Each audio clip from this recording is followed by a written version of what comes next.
HSC 2024 ব্যাচে যাদের স্বপ্ন জগন্নাথ বিশ্ববিদ্যালয়ে চান্স পাওয়া, তাদের জন্য বরাবরের ন্যায় আবারও হাজির হয়ে গেলাম আরেকটি হিসাব বিজ্ঞানের দুর্দান্ত লেভেলের ক্লাস নিয়ে, যে ক্লাসে আমরা মূলত জগন্নাথ বিশ্ববিদ্যালয়ের বিগত বছরের যে প্রশ্নগুলো আছে সেগুলা এক্সপ্লেনেশন সহকারে সলভ করার ট্রাই করব। তো আজকে আমাদের সেকেন্ড ক্লাস। এর আগে একটা ক্লাস হয়েছে, তোমরা সেই ক্লাসটা যদি দেখে নিতে চাও ডিউ ইউনিভার্সিটি ইউটিউব চ্যানেলে চলে যেতে পারো। ইউটিউব চ্যানেলে কিন্তু ক্লাসটা দেওয়া আছে, তোমরা সেখান থেকে ক্লাসে দেখে নিতে পারবো। অলরেডি দেখতে পাচ্ছি ঢাকার শহর, ঢাকার বিভিন্ন জায়গা থেকে অনেক শিক্ষার্থী যুক্ত হয়েছে। থ্যাংক ইউ সো মাচ সবাই ক্লাসে যুক্ত হওয়ার জন্য। আমরা তাহলে ক্লাসটা শুরু করে দিই। আমাদের প্রথম যে প্রশ্নটা আছে আজকের দিনে, সেই প্রশ্নটা হচ্ছে কি নিয়ে? সেই প্রশ্নটা হচ্ছে আমরা দেখতে পাচ্ছি যে অংশীদারি ব্যবসা থেকে তার মধ্যে হচ্ছে আমাদের মুনাফা নিয়ে কথাবার্তা বলা আছে, অর্থাৎ নতুন মুনাফার ক্ষেত্রে। আমরা জানি যে অংশীদারি ব্যবসাতে 3 ধরনের ম্যাথ করতে হয়, তার মধ্যে একটা হচ্ছে নতুন অংশীদার যুক্ত হলে তাদের মুনাফার বন্টন হারটা কেমন হবে সেটা দেখার জন্য।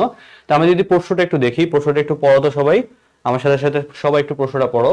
যে রমেন ও জনি দুজন অংশীদার, তারা 4:3 4:3 অনুপাতে মুনাফা ভাগ করে মামুনকে 5/2 অংশ মুনাফা প্রদানের চুক্তিতে তারা ব্যবসার নতুন অংশীদার হিসেবে গ্রহণ করলে তাদের মুনাফা বন্টনের অনুপাত কত হবে? আমাদের এখানে বেশ কয়েকটা অপশনও দেওয়া আছে, 12, 10, 14, 4, 3, 2, 12, 9, 14, 3, 2, 11। তাহলে একটু দেখে নিই যে তোমরা যারা যুক্ত হয়েছো, আসসালামু আলাইকুম। ওয়ালাইকুম আসসালাম।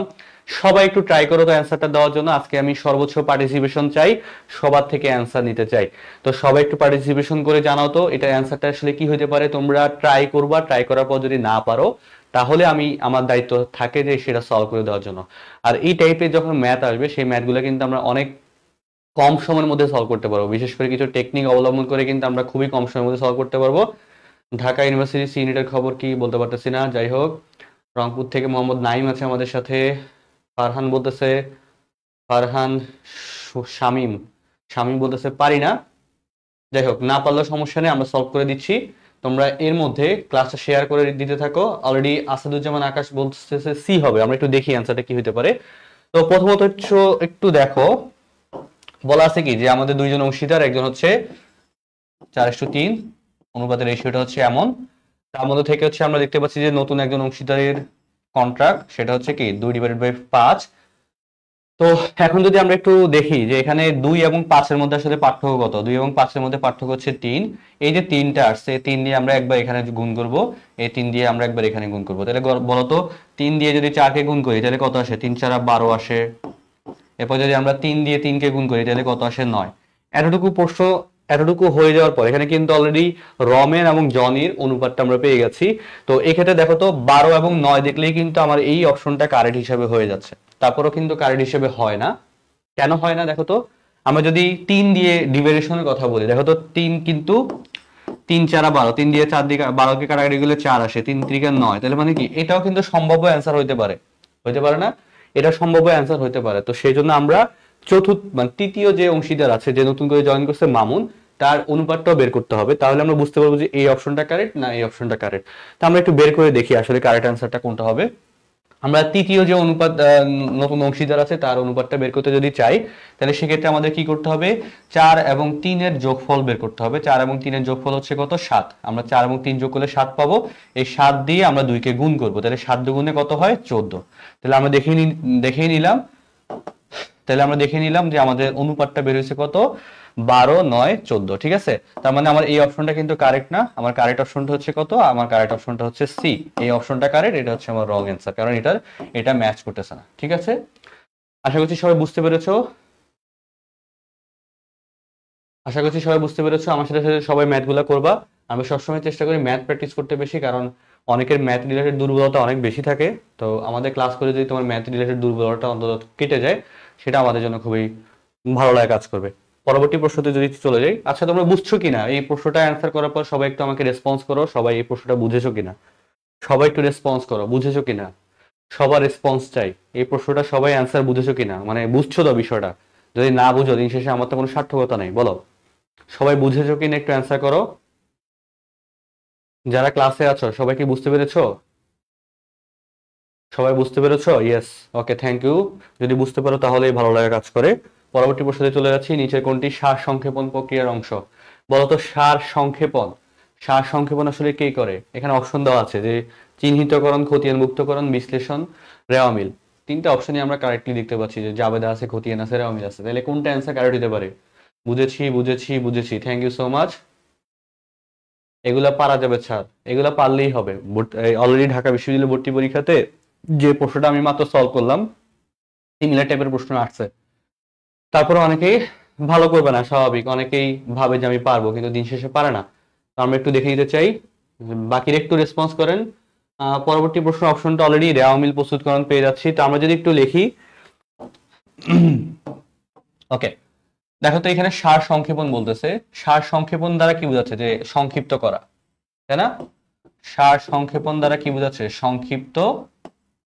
সংক্ষিপ্তকরণ। আমরা জানি যে রেওয়া মিলের কাজ হচ্ছে কি? সংক্ষিপ্ত করা।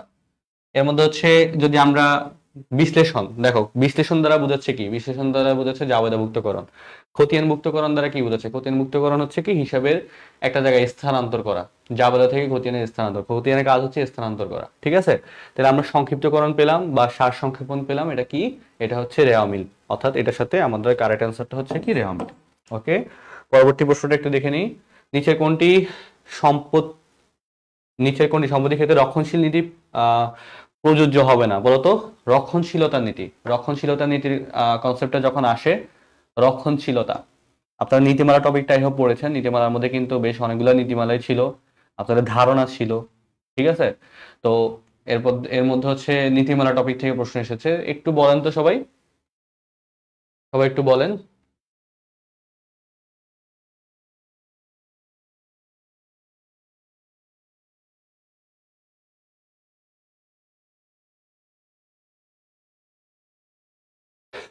এখানে মজিদ পণ্য লেখা আছে, এটা একটু টাইপিং ইরোর।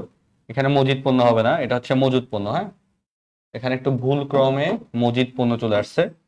মজিদ পণ্য, এটা হচ্ছে মজুদ পণ্য হবে, সরি। আচ্ছা, তাহলে বলেন তো এটা অ্যান্সার কি হবে? অ্যান্সার দেখতে পাচ্ছি 3 সি বলতেছে অনেকে, যন্ত্রপাতি।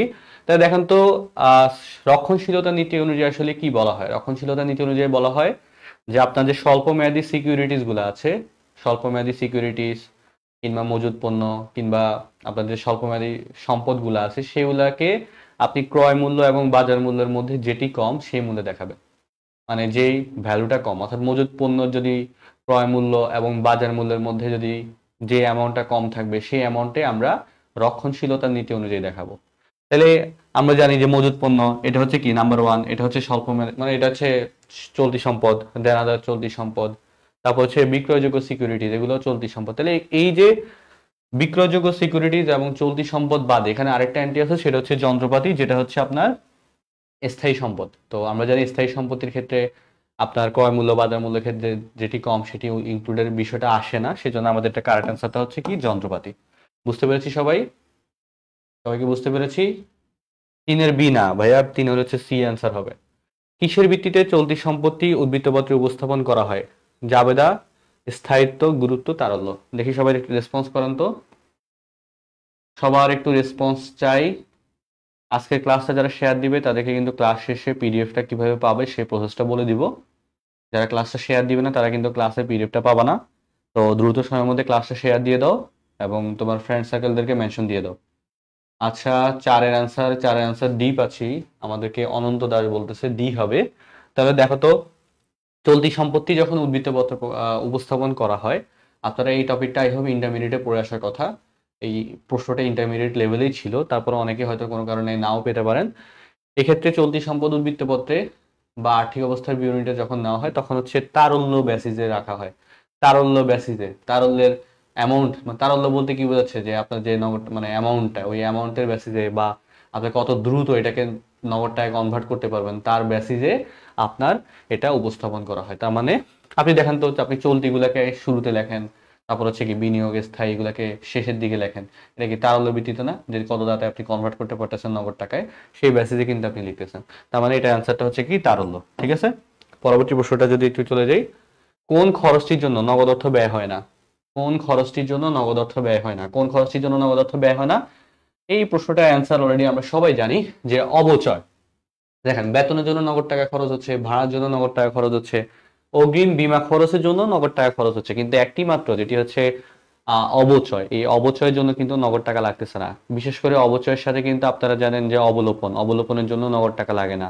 এরপরে আপনারা জানেন যে বাট্টা, বাট্টার জন্য নগদ টাকা লাগতেছে না, তার মানে অবচয়, অবলোপন, বাট্টা এগুলোর জন্য আপনার কি লাগতেছে না, এগুলোর জন্য আপনার নগদ অর্থ ব্যয় হচ্ছে না। ঠিক আছে, ওকে ফাইন। এর পরবর্তী প্রশ্নটা একটু দেখেন, উদ্বৃত্ত পত্রে রিজার্ভ ফান্ডের মালিক হলো, উদ্বৃত্ত পত্রে রিজার্ভ ফান্ডের মালিক। এই প্রশ্নটা একটু ট্রিকি প্রশ্ন, তো যারা একটু পড়াশোনা করে তারা এই প্রশ্নটা অ্যান্সার পারবে।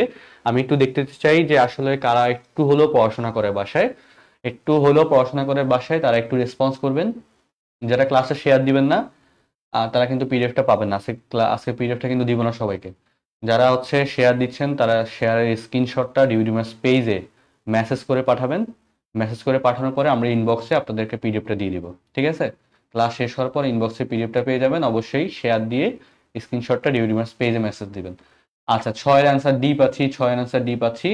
উদ্বৃত্তপত্রে রিজার্ভ ফান্ডের মালিক হলো কে? উদ্বৃত্তপত্রে রিজার্ভ ফান্ডের মালিক হচ্ছে শেয়ার হোল্ডারগণ। অনেকে অ্যান্সার দিয়েছেন এটা।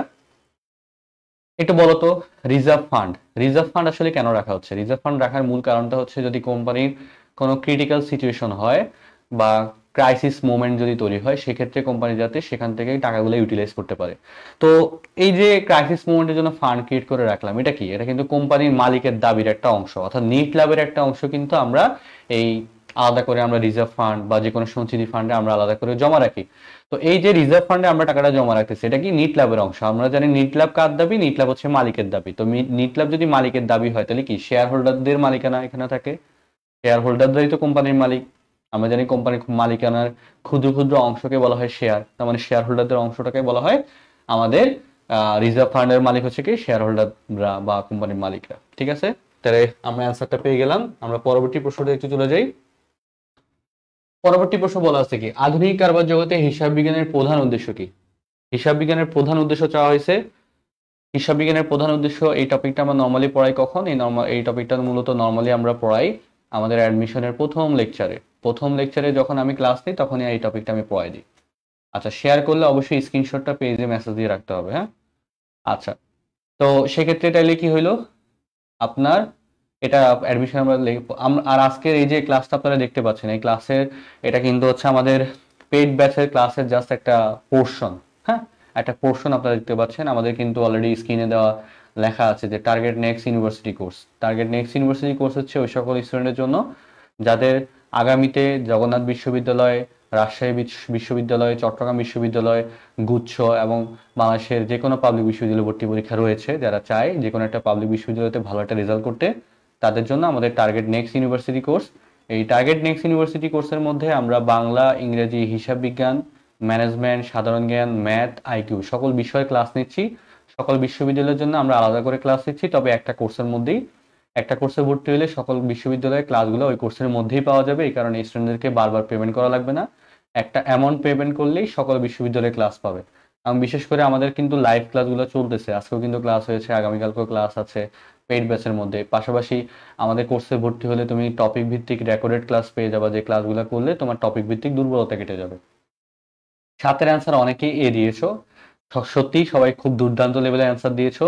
আমরা জানি হিসাব বিজ্ঞানের প্রধান উদ্দেশ্য হচ্ছে তথ্য সরবরাহ করা। তবে আমার প্রশ্ন হচ্ছে, তোমরা আমাকে একটু বলবা, হিসাব বিজ্ঞানের প্রধান উদ্দেশ্য যদি তথ্য সরবরাহ করা হয়, হিসাব বিজ্ঞানের প্রাথমিক উদ্দেশ্য কি? আমি একটু দেখতে চাই যে এই ক্লাসে কারা আসলে রেগুলার পড়াশোনা করে আসে। দেখো, একটু বলো তো হিসাব বিজ্ঞানের প্রাথমিক উদ্দেশ্য কি? হিসাব বিজ্ঞানের প্রধান উদ্দেশ্য আমরা জানি তথ্য সরবরাহ করা। হিসাব বিজ্ঞানের প্রাথমিক উদ্দেশ্য কি? হিসাব বিজ্ঞানের প্রাথমিক উদ্দেশ্যটা সবাই একটু আমাকে কমেন্ট করে জানাও। হিসাব বিজ্ঞানের প্রাথমিক উদ্দেশ্য, হিসাব বিজ্ঞানের প্রাথমিক উদ্দেশ্য সবাই একটু কমেন্ট করে জানাও, হিসাব বিজ্ঞানের প্রাথমিক উদ্দেশ্য কি? হিসাব বিজ্ঞানের প্রাথমিক উদ্দেশ্য, সবাই একটু হিসাব বিজ্ঞানের প্রাথমিক উদ্দেশ্যটা কমেন্ট করে জানাও।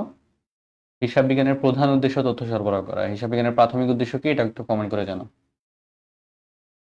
মেহেরুন্নেসা বলতেছে লিপিবদ্ধ, দেখি বাকিরা কি বলে।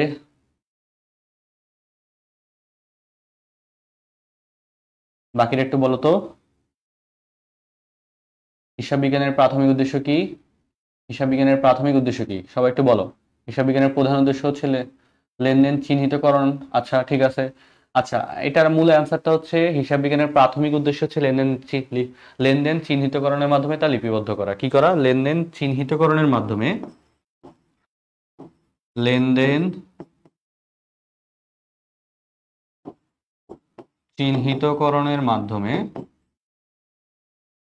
লেনদেন চিহ্নিতকরণের মাধ্যমে তা লিপিবদ্ধ করা। কি করা? লিপিবদ্ধ করা। এটা হচ্ছে কি?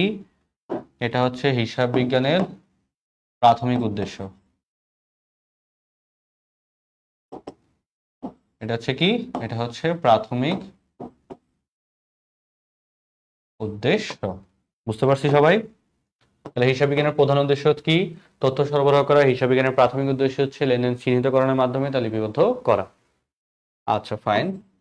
পরবর্তী প্রশ্নতে একটু চলে যাই।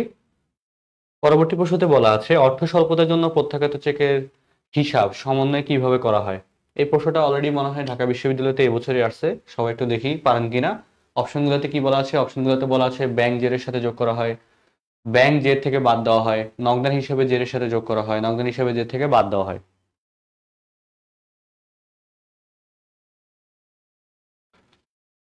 ওকে, বেশ অনেকেই অ্যান্সার দিয়েছিল গত বর্ষে। কারেক্ট অ্যান্সার বেশ অনেকেই দিয়েছিল। সবার অ্যান্সারই মোটামুটি কারেক্ট অ্যান্সার হয়েছে। তবে এই প্রশ্নটা একটু দেখো। আমরা একটু যদি খেয়াল করি, অর্থ স্বল্পতার জন্য প্রত্যাখ্যাত চেক, এই প্রত্যাখ্যাত চেককে বলা হয় নট সাফিসিয়েন্ট ফান্ড চেক, অর্থাৎ কি এনএসএফ চেক। কি চেক? এটাকে বলা হয় এনএসএফ চেক। আর এনএসএফ এর পূর্ণরূপ কি? এনএসএফ এর পূর্ণরূপ হচ্ছে নট সাফিসিয়েন্ট ফান্ড। কি? Not sufficient, not sufficient fund অর্থাৎ কি আপনার অ্যাকাউন্টে পর্যাপ্ত পরিমাণে টাকা নেই, যার কারণে আপনার চেকটা প্রত্যাখ্যিত হয়েছে। ঠিক আছে? তাহলে বলো তো এটা অ্যান্সারটা আসলে কি হবে কারেক্ট? 8-এর খ দিয়েছে দেখতে পাচ্ছি, ব্যাংকের থেকে বাদ দেওয়া হবে। ওকে, 8-এর বি পাচ্ছি, ম্যাক্সিমামই 8-এর বি দিয়েছে অ্যান্সার। এই প্রশ্নটা ঢাবিতে আসছে, তারপরে তোমরা অনেকে ভুল করতেছো, দেখে কষ্ট লাগলো, কারণ রিসেন্টলি তোমরা এই প্রশ্নটা পেয়েছো, তারপরে অ্যান্সার ভুল করতেছো। অর্থ স্বল্পতার জন্য প্রত্যাখ্যাত চেকের হিসাব সমন্বয় কিভাবে করা হয়? এর ক্ষেত্রে হচ্ছে এটা দেখো, আমরা অ্যাডমিশনে যখন ব্যাংক সমন্বয় বিবরণী থেকে আমরা ম্যাথ করাই, তখন হচ্ছে এই জিনিসগুলো আমরা খুব ক্লিয়ারলি বলে দিই যে এনএসএফ চেকটা হচ্ছে নগদান বইয়ের সাথে রিলেটেড। তো যখন এরকম প্রত্যাখ্যিত হয়ে যায়, তখন নগদান বই থেকে আমরা কি করি? নগদান বই বা নগদান হিসাবের জের থেকে আমরা বাদ দিই। নগদান বই বা নগদান হিসাবের জের থেকে আমরা বাদ দিয়ে দেখাই। এটা অ্যান্সারটা যারা ডি দিয়েছো তাদের অ্যান্সারটা একটু ভুল হয়েছে। বাদ যাবে ঠিক আছে, কিন্তু কোন জায়গা, কোন বই থেকে বাদ যাবে? নগদান বই থেকে বাদ যাবে। ঠিক আছে? পরবর্তী প্রশ্নটা একটু দেখি। নিট কার্যকরী মূলধনের পরিমাণ 65,900 টাকা এবং চলতি অনুপাত হলো 7:3। স্বল্পমেয়াদী দায়ের পরিমাণ কত? এখানে অ্যামাউন্ট দেওয়া আছে 19,970, 46,100, 49,425 টাকা, 1,53,776 টাকা, 67 টাকা। দেখি একটু বলো তো। এই প্রশ্ন তো পাইনি আমি ডিউ এক্সামে। এই প্রশ্নটা নাও পাইতে পারো, কারণ ওই যে প্রশ্ন 6টা রিপিটেড আসছে, এই কারণে হয়তো অনেকে নাও পেতে পারো, বা 4টা রিপিটেড আসছে। যাই হোক, সবাই এই প্রশ্নের একটু অ্যান্সার দেওয়া ট্রাই করো। সবাই এই প্রশ্নটার একটু অ্যান্সার দেওয়ার ট্রাই করো দেখি তো।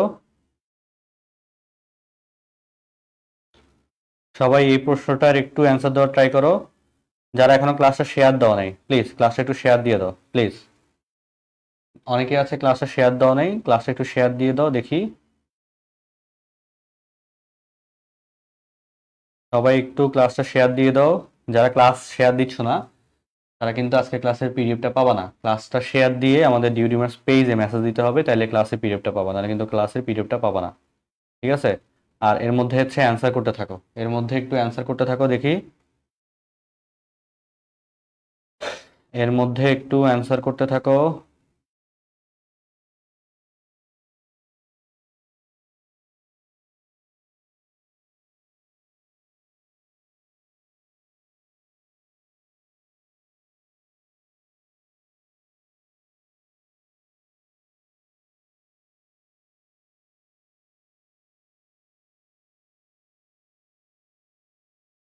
শেয়ার দিয়েছি।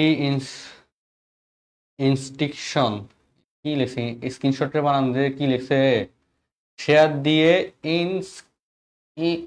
স্ক্রিনশট, আচ্ছা স্ক্রিনশট দিয়ে দিয়েছি পেজে। বাপরে বাপ, এর প্রশ্ন, এর যে টাইপিং, মাঝখানে কিছু ফলাফল, টাইপিং দেখে আমি হতাশ হয়ে যাই।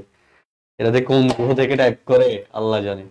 আচ্ছা যাই হোক, তো একটু যদি দেখি এই প্রশ্নটার অ্যান্সার, এই প্রশ্নটার অ্যান্সার তো অনেকেই ভুলভাল দিচ্ছ, তাহলে একটু দেখি। একটা অ্যান্সার পেলাম এখন পর্যন্ত বি অ্যান্সার, আর বাকিরা এখন পর্যন্ত অ্যান্সার দেয় নাই। সবাই আই হোপ খাতা কলমের মধ্যে অ্যান্সারটা করতেছো, তারপর আমি একটু করি তোমাদের সাথে। আমাদের এখানে বলতেছে কি যে চলতি অনুপাত, চলতি অনুপাত।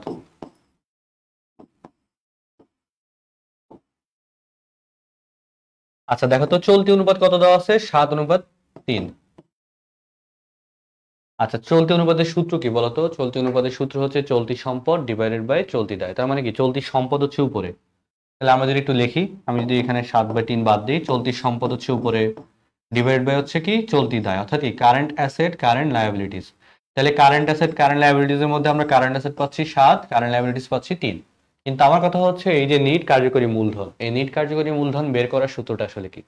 নিট কার্যকরী মূলধন বের করার সূত্র হচ্ছে চলতি সম্পদ মাইনাস চলতি দায়, কি current asset minus current liabilities.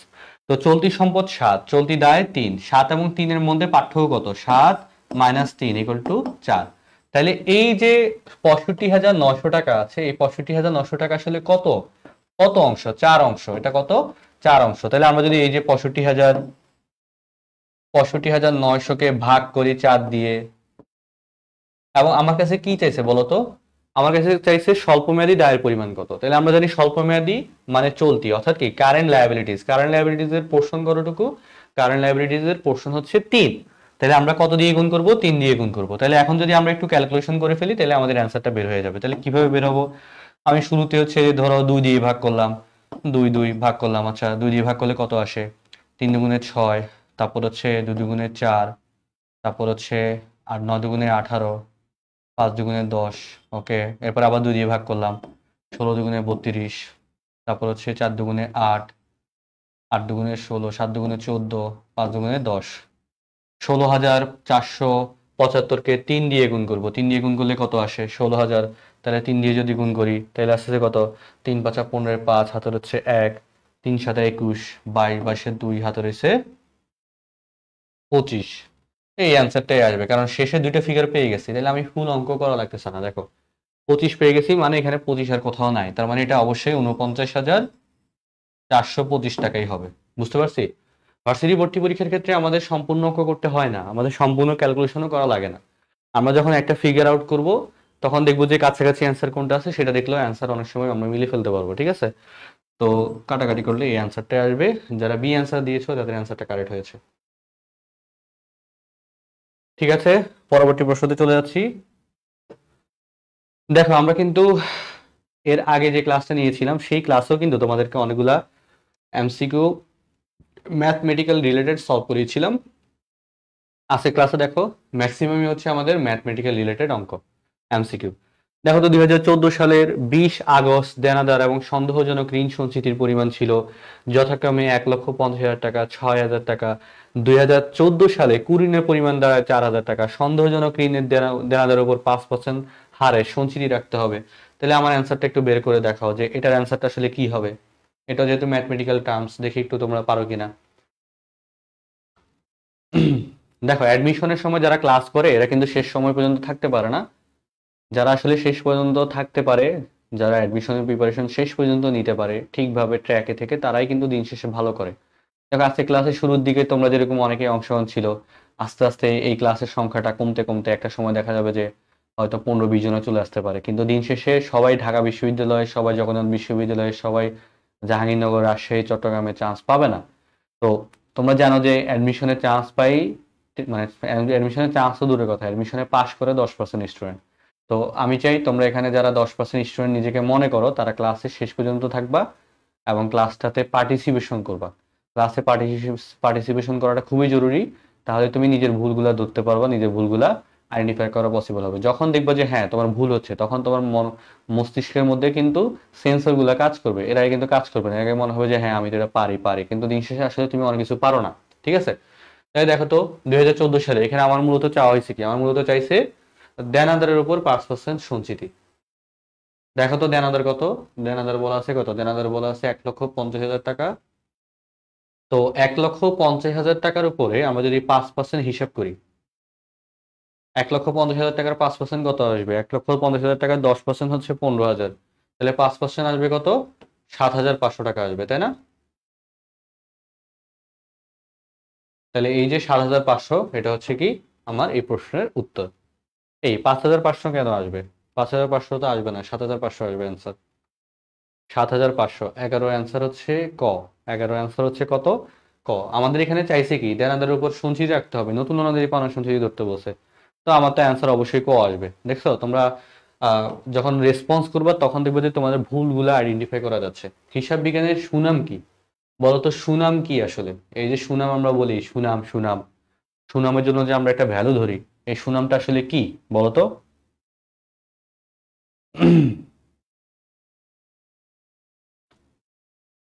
বলো, হিসাব বিজ্ঞানের সুনাম কি আসলে? 12 নম্বর প্রশ্ন অ্যান্সার দাও। মুনাফা আয়ের ক্ষমতা, অতিরিক্ত মুনাফা আয়ের ক্ষমতা, ব্যবসায়ের সুনাম, ব্র্যান্ডের সুনাম। এই সুনাম বলতে আসলে কি বোঝাচ্ছি আমরা? সবাই একটু রেসপন্স করো। যাদের বেসিকে দুর্বলতা, যাদের হিসাব বিজ্ঞানের ম্যাথ গুলা করতে অসুবিধা হয়, আমি এখানে যে এমসি গুলা সলভ করাচ্ছি, তুমি আহ এগুলো আসলে খুব কঠিন কোনো ম্যাথ না, কঠিন কোনো এমসিকিউ না। অলরেডি ঢাবি সপ্তগুণন ব্যাচে আমরা যখন পড়াইছিলাম তোমাদের ব্যাচমেটদেরকে, আমরা কিন্তু এই জিনিসগুলো তখনই পড়াইছিলাম। এবং ঢাকা বিশ্ববিদ্যালয়ে ভর্তি পরীক্ষাতে তোমাদের হিসাব বিজ্ঞানে 20 মার্কের যে প্রশ্ন আসছিল, এমসিকিউতে 12 মার্ক, রিটেনে 8 মার্ক, আমরা ডিউডিমার্স পেজ থেকে ঢাকা বিশ্ববিদ্যালয় ভর্তি পরীক্ষার পর থেকে এবং দিন থেকেই অলরেডি আমরা প্রশ্নগুলা তোমাদেরকে দেখাই দিছি। আমাদের ক্লাস, আমাদের লেকচার শিট, শুধু আমাদের লেকচার শিট থেকে যারা পড়ছে তারাই হিসাব বিজ্ঞানে 20-এ 20 100% কমন পাইছে। মানে এটা আমাদের প্রত্যেক বছরই কমন আসে, কারণ আমাদের লেকচার শিটটা এমনভাবে তৈরি করা, বাংলাদেশের যে কোনো পাবলিক বিশ্ববিদ্যালয়ের প্রশ্ন আসলে অবশ্যই ওখান থেকে মধ্যে থেকে আসবে। এবং এই লেকচার শিটটাই কিন্তু আমরা আমাদের টার্গেট নেক্সট ইউনিভার্সিটি কোর্সের শিক্ষার্থীদেরকে দিয়ে দিছি অলরেডি। তো তোমরা যারা এই কোর্সে ভর্তি হবা তারা কিন্তু ওই লেকচার শিটটা পেয়ে যাবা। ওই লেকচার শিটের মধ্যে তোমার রিটার্ন পরীক্ষার প্রশ্ন কেমন হতে পারে, রিটার্ন পরীক্ষার অ্যান্সার তুমি কিভাবে দিবা, রিটার্নের জন্য কিন্তু তোমার প্রশ্ন দেওয়া আছে, মানে রিটার্ন বেসড, এমসিকিউ বেসড, দুইটা বেসড করেই কিন্তু আমরা ওই লেকচার শিটটা তৈরি করছি। ওকে। তো যারা টার্গেট নেক্সট ইউনিভার্সিটি ব্যাচে জয়েন হবে তারা অবশ্যই ডিউডিমাস পেজে অথবা এই লাইভের কমেন্ট বক্সে দেওয়া আছে লিঙ্ক, ওই লিঙ্কটা থেকেও তুমি জয়েন করতে পারো। আচ্ছা, 12 অ্যান্সার ডি। যারা অ্যান্সার দিয়ে দিয়েছো তাদের অ্যান্সারটা কারেক্ট হয়েছে। দেখো সুনাম কি? সুনামটা হচ্ছে একটা ব্যবসা প্রতিষ্ঠানের অতিরিক্ত মুনাফা অর্জনের ক্ষমতা।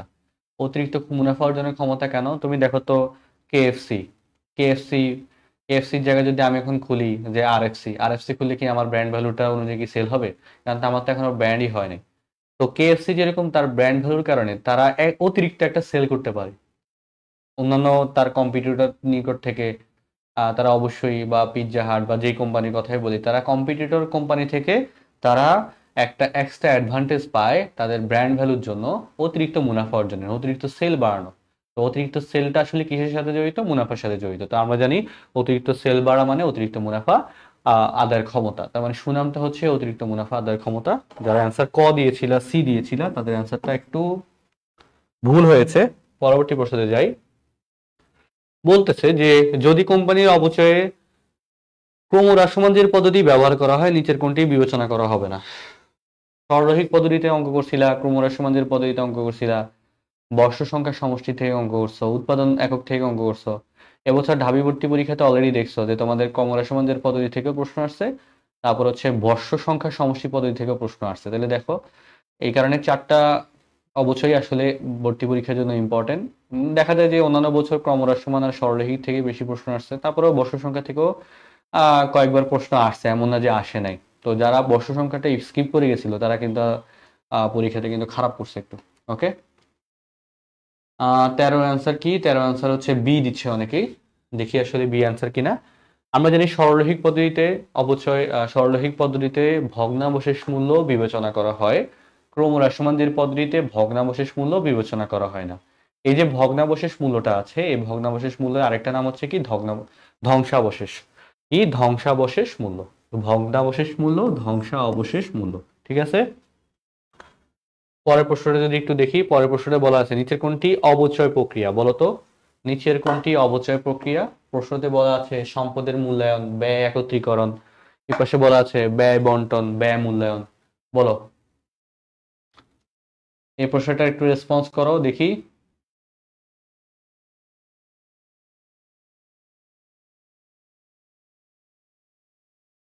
সবাইকে আমার সাউন্ড ঠিকভাবে শুনতে পাচ্ছ?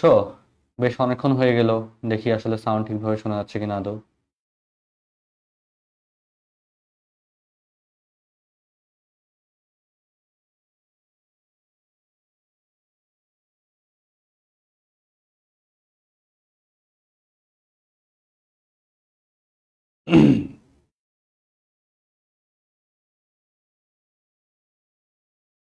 আচ্ছা, ব্যয় বন্টন, ফামিয়া জাহান বলছে ব্যয় বন্টন হবে। আহ জি, sound clear. Okay fine. Farhan বলছে 14D হবে। ওকে ফাইন, আমরা একটু দেখি অ্যান্সারটা আসলে কারেক্ট কিনা। দেখো, অবচয়, অবচয় থেকে যখন প্রশ্ন আসে তখন কিছু এমসিকিউ প্রশ্ন এভাবে আসে। নাম্বার ওয়ান সিরিয়ালে যদি বলি, অবচয় হচ্ছে এমনভাবে আসে যে অবচয় একটি ব্যয় বন্টন প্রক্রিয়া। কি বন্টন প্রক্রিয়া? অবচয় একটি ব্যয় বন্টন, ব্যয় বন্টন প্রক্রিয়া। অবচয় একটি ব্যয় বন্টন প্রক্রিয়া। অবচয় একটি ক্রয় মূল্য বন্টন প্রক্রিয়া। অবচয় একটি ক্রয় মূল্য বন্টন প্রক্রিয়া। অবচয় একটি অর্জন মূল্য বন্টন প্রক্রিয়া। অবচয় একটি অর্জন মূল্য বন্টন প্রক্রিয়া। আর অবচয়কে আমরা শুধু বন্টন, যদি এইগুলো হচ্ছে তুমি অপশনে না পাও তাহলে শুধু বন্টন প্রক্রিয়া বলতে পারো। কি প্রক্রিয়া বলতে পারো? শুধু বন্টন প্রক্রিয়া বলতে পারো। তাহলে এখন দেখো তো, অবচয় একটি কি বন্টন প্রক্রিয়া? ব্যয় বন্টন প্রক্রিয়া। আমরা এখানে ব্যয় বন্টন প্রক্রিয়া পেয়েছি, তার মানে এটা হচ্ছে কারেক্ট আনসার। ঠিক আছে, যারা ক্লাস শেষে এই ক্লাসের পিডিএফটা পেতে চাও তারা ক্লাসের শেয়ার করে স্ক্রিনশটটা ডিউরিমাস পেজে দিয়ে দিবে। পরবর্তী প্রশ্নটা একটু দেখি। পরবর্তী প্রশ্নটাতে বলা আছে, বাজেয়াপ্ত শেয়ার পুনঃবিক্রয়ের পর শেয়ার বাজেয়াপ্তকরণ হিসাবের উদ্বৃত্ত টাকা কোন হিসাবে স্থানান্তর করতে হবে? অপশনে বলা আছে মুনাফা সঞ্চিতি হিসাব, শেয়ার বন্টন হিসাব, সংরক্ষিত মূলধন হিসাব, মূলধন সঞ্চিতি হিসাব। দেখি বলো তো একটু যে আসলে কোথায় যাবে। সবাই একটু রেসপন্স করো দেখি।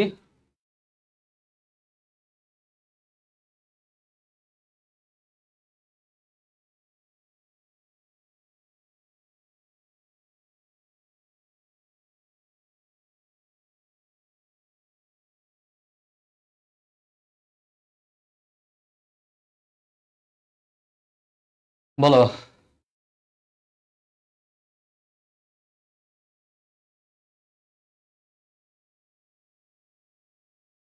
পনেরো অ্যান্সার সি দিচ্ছে মূলধন সঞ্চিতি হিসাব, মূলধন সঞ্চিতি হিসাব, মূলধন সঞ্চিতি হিসাব, শেয়ার বন্টন হিসাব পাচ্ছি আবার।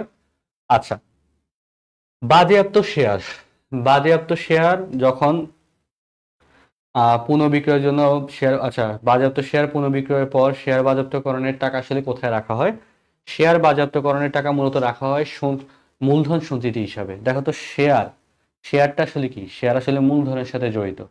তো যখন শেয়ার আমরা বাজেয়াপ্ত করে ফেলি, বাজেয়াপ্ত করা হয় আসলে কোম্পানির পক্ষ থেকে, হ্যাঁ, তখন সেক্ষেত্রে ওই টাকাটা কোম্পানির মূলধন সঞ্চিতি হিসাবে স্থানান্তর করে। কোন সঞ্চিতি হিসাবে স্থানান্তর করে? মূলধন সঞ্চিতি হিসাবে স্থানান্তর করে। শেয়ার বন্টন হিসাবও করে না। আর এই ক্ষেত্রে মূলধন সঞ্চিতি হিসাবকে আমরা বৃদ্ধি করে থাকি। আমরা হচ্ছে যখন শেয়ার ইস্যুর অঙ্কগুলো করতাম, শেয়ার ইস্যু অঙ্ক করার সময় আমরা এটা জাবেদাতে আমরা মূলধন সঞ্চিতি হিসাব, এই মূলধন সঞ্চিতি হিসাবকে আমরা ক্রেডিট করতাম, তার মানে আমরা মূলধন সঞ্চিতি হিসাবকে বৃদ্ধি করতাম। তাই না? আমরা জানি যে সঞ্চিতি হিসাব নর্মালি এটা হচ্ছে কি, মানে ক্রেডিট হিসাব, এটা হচ্ছে কি ক্রেডিট। তাই এটা অ্যান্সারটা হচ্ছে কি ডি। 100 ইউনিটের উৎপাদন ব্যয় 200 টাকা, কোম্পানি বিক্রয় মূল্যের উপর 20% মুনাফা আশা করে, তাহলে প্রতি ইউনিট বিক্রয় মূল্য কত? এই প্রশ্নটা একটু ট্রিকি প্রশ্ন। আমি একটু দেখতে চাই যে এই ট্রিকি প্রশ্নটার অ্যান্সার তোমরা দিতে পারো কিনা। সায়েন্সের জন্য হালকা কিছু পরামর্শ দেন মুবাশশির রাহাত। সায়েন্স, তুমি কি বিভাগ পরিবর্তন পরীক্ষা দিবা জগন্নাথ বিশ্ববিদ্যালয়ে? জগন্নাথ বিশ্ববিদ্যালয়ে কি বিভাগ পরিবর্তন দিবা নাকি? 16 নম্বর প্রশ্নটা একটু রেসপন্স করো। 16 নম্বর প্রশ্ন, এটা একটু ট্রিকি প্রশ্ন, এটা অ্যান্সার অনেকেই দিতে পারবে না। যারা দিতে পারবে তারা আসলে মেধাবী স্টুডেন্ট। আমি এতটুকু বিশ্বাস করি যে যারা দিতে পারবে তারা আসলে কিছুটা হলেও পড়াশোনা করে, তারাই আসলে অ্যান্সার দিতে পারবে। দেখি, ঠিক আছে। মুবাশশির রাহাত, তোমাদের বিভাগ পরিবর্তন জগন্নাথ বিশ্ববিদ্যালয়ের ক্ষেত্রে তোমার যতটুকু অ্যান্সার করতে হবে, আমি যতটুকু মনে আছে যে ইংলিশ, তারপর হচ্ছে সাধারণ জ্ঞানে অ্যান্সার করতে হবে, তারপর হচ্ছে ম্যাথ প্লাস আইকিউ অ্যান্সার করতে হবে। বাংলাটা অ্যান্সার করতে হবে কিনা আমার সঠিক খেয়াল নেই। বাংলা হচ্ছে কমার্সের স্টুডেন্টের জন্য অ্যান্সার করা লাগে না, তো তুমি একটু দেখে নাও। তো সেক্ষেত্রে হচ্ছে তোমার ম্যাথ প্লাস আইকিউ নিয়ে আমার মনে হয় না যে খুব একটা অসুবিধা হবে, কারণ সায়েন্স স্টুডেন্টের ম্যাথের বেসিকটা একটু ভালো থাকে। আর এই যে ইংলিশের জন্য একটু ভালো করে এখন বেসিক গ্রামার, কোশ্চেন ব্যাংকটা আগে সবাই সলভ করো। যারা আসলে ভালো করতে চাও কোশ্চেন ব্যাংকটা সলভ করা খুবই জরুরি। কোশ্চেন ব্যাংক কিনে ফেলো, কোশ্চেন ব্যাংক সলভ করতে থাকো। কোশ্চেন ব্যাংক সলভ করার সময় চেষ্টা করবা যে ব্যাখ্যামূলক ভাবে সলভ করা, কারণ কোশ্চেন ব্যাংকের মধ্যেও ভুল থাকে। তো ভুলগুলো যাতে তোমার অ্যান্সার ভুল করার জন্য দায়ী না হয়, ঠিক আছে। 16 অ্যান্সারটা এ পাচ্ছি। ওকে, 16 অ্যান্সার অনেকে এ দিয়েছে, 16 অ্যান্সারটা অনেকে কারেক্ট দিচ্ছে, যাই হোক। তো আমরা যদি একটু মনে রাখি, এই প্রশ্নটা অ্যান্সার আসলে আমরা দুইভাবে করতে পারি, একটা হচ্ছে মুখস্থ বিদ্যা সরাসরি, আর একটা হচ্ছে অঙ্ক করে। আমরা ঢাকা বিশ্ববিদ্যালয়ে ভর্তি পরীক্ষার আগেও আমরা একটা চার্ট দেখাছিলাম তোমাদেরকে, ওই চার্ট থেকে ঢাকা বিশ্ববিদ্যালয়ে ভর্তি পরীক্ষাতে কমন আসছিল। ওই চার্টটা ছিল এরকম যে বিক্রয় মূল্যের উপর মুনাফা হার যদি 16.67% হয়, তাহলে বিক্রিত পণ্যের ব্যয়ের উপর মুনাফার হার হয় 20%। বিক্রয় মূল্যের উপর মুনাফার হার যদি 20% হয়, বিক্রিত পণ্যের ব্যয়ের উপর মুনাফার হার হচ্ছে 25%। বিক্রয় মূল্যের উপর মুনাফার হার যদি 25% হয়, বিক্রিত পণ্যের ব্যয়ের উপর মুনাফার হার 33.33%। বিক্রয় মূল্যের উপর মুনাফার হার যদি 33.33% হয়, বিক্রিত পণ্যের ব্যয়ের উপর মুনাফার হার 50%। বিক্রয় মূল্যের উপর মুনাফার হার যদি 50% হয়, বিক্রিত পণ্যের ব্যয়ের উপর মুনাফার হার হচ্ছে 100%। তো সেই হিসাবে আমরা যদি দেখি, আমাদের এখানে বিক্রয় মূল্যের উপর মুনাফার হার কত দেওয়া আছে, 20%। তাহলে অ্যান্সারটা কত আসবে, অ্যান্সারটা হচ্ছে 25। 100-এ 25 মানে 100-এ 25%, তার মানে 25 টাকা। আর এটা আসলে যদি আমরা একটা ম্যাথমেটিক্যাল সলভ করতে চাই, ম্যাথমেটিক্যাল যদি সলভ করতে চাই, তাহলে আমরা একটু লিখবো বিক্রয় মূল্য ইকুয়াল টু, আমরা জানি বিক্রয় মূল্য ইকুয়াল টু কি, ক্রয় মূল্য যোগ মুনাফা, ক্রয় যোগ মুনাফা। তাহলে বলতো এই প্রশ্নতে আমরা বিক্রয় মূল্যের উপর 20% মুনাফা দেওয়া আছে। আমরা জানি যে ভ্যালুর সাথে পার্সেন্টেজ দেওয়া থাকে, যার উপর ধরতে বলে সেকে আমরা সবসময় 100 ধরবো। কি ধরতে বলবো, 100। পার্সেন্টেজ যার সাথে দেওয়া আছে তাকে আমরা 100 ধরবো। তাহলে এই মুনাফা কত করতে যাচ্ছি, 20 টাকা মুনাফা করতে যাচ্ছি। তাহলে ক্রয় মূল্য কত হবে, ক্রয় মূল্য 80 টাকা। তাহলে বলতো আমরা যদি এখন আসলে ফিগার আউট করতে চাই যে কত টাকা হবে আমাদের অ্যান্সার, তাহলে কি করতে পারি, কাটাকাটি করতে পারি।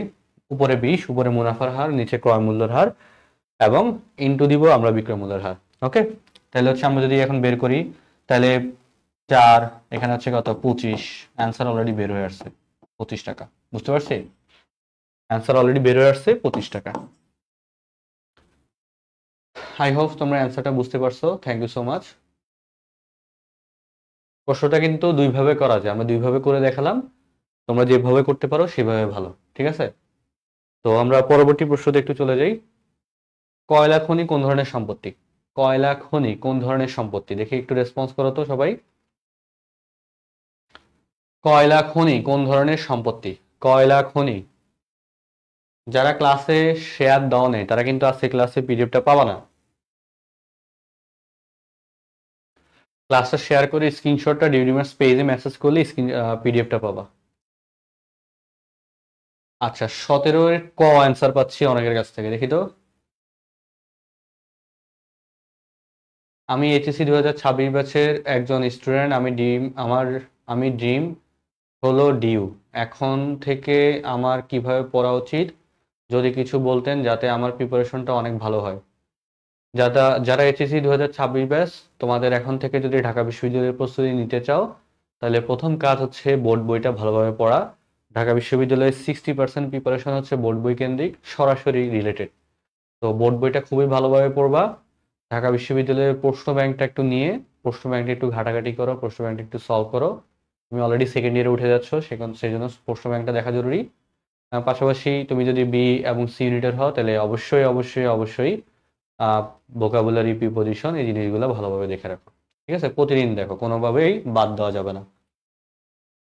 কয়লা খনি কোন ধরনের সম্পত্তি, ক্ষয়িষ্ণু সম্পত্তি। আমরা যদি একটু হিসাব করি, আমরা জানি যে কি কি কি সম্পদ আছে, মানে নর্মালি কি অবচয় হয়, কোন ধরনের সম্পদ অবচয় হয়, স্থায়ী সম্পত্তির অবচয়। স্থায়ী এবং স্পর্শনীয় সম্পত্তির ক্ষেত্রে হয় অবচয়। কি, স্থায়ী এবং স্পর্শনীয় সম্পত্তি, যেমন হচ্ছে কি আসবাবপত্র, দালান, মানে আসবাবপত্র, দালান কোঠা, তারপর হচ্ছে তোমার যন্ত্রপাতি, এগুলো হচ্ছে স্থায়ী এবং স্পর্শনীয়। তাহলে এগুলোর ক্ষেত্রে যেটা হয় সেটাকে বলা হয় অবচয়। তারপর হচ্ছে অবলোপন। অবলোপন কিগুলো হয়? স্থায়ী কিন্তু অস্পর্শনীয়। অস্পর্শনীয় সম্পত্তির ক্ষেত্রে হয় অবলোপন। ঠিক আছে। তারপর হচ্ছে প্রাকৃতিক সম্পদ। প্রাকৃতিক সম্পদের মধ্যে হচ্ছে গ্যাস, তারপর হচ্ছে কয়লা, যে কোনো খনি, এগুলোর হয় শূন্যীকরণ বা নিঃশেষকরণ, বা এগুলোর হয় ক্ষয়িষ্ণুতা। কি হয়? ক্ষয়িষ্ণুতা, শূন্যীকরণ কিংবা নিঃশেষকরণ। আর ভূমির ক্ষেত্রে যেটা হয়, ভূমির হয় অবক্ষয়। কি হয়? ভূমির হয় অবক্ষয়। অনেকগুলো এমসিকিউ আসার মতো করে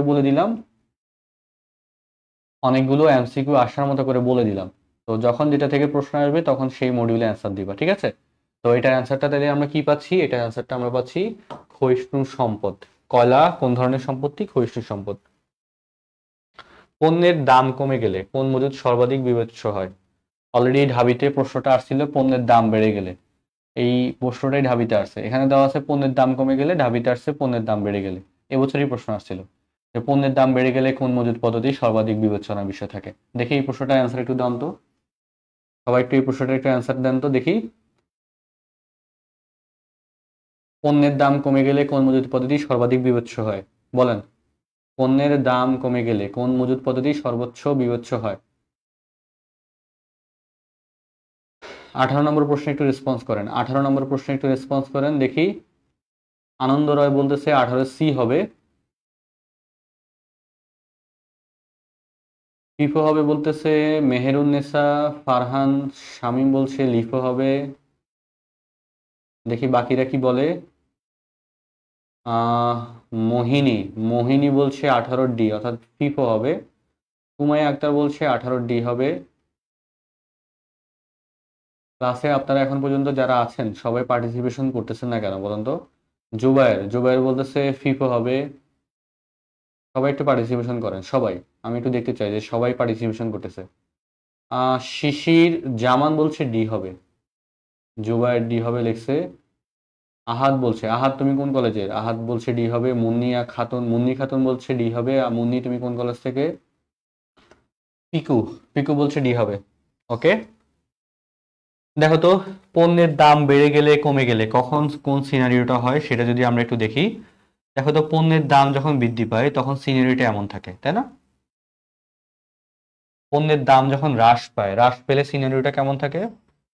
হ্রাস পেলে ধরলাম যে সিনারিওটা নিম্নগামী। এখানে কি ঊর্ধ্বগামী, এখানে হচ্ছে নিম্নগামী। তাহলে বলো তো, তোমার যদি পণ্যের দামটা বেড়ে যায় তাহলে কি, তুমি যদি নিচ থেকে উপরে উঠে, কিভাবে উঠে? লাফায় লাফায় উঠে না? এখান থেকে যদি কেউ উপরে উঠতে চায়, এক লাফ দিবে, এখানে আরেক লাফ দিয়ে উঠবে, এখানে আরেক লাফ দিয়ে উঠতেছে। তো যখন পণ্যের দাম বেড়ে যায় তখন কার্যকর পদ্ধতি হচ্ছে কি?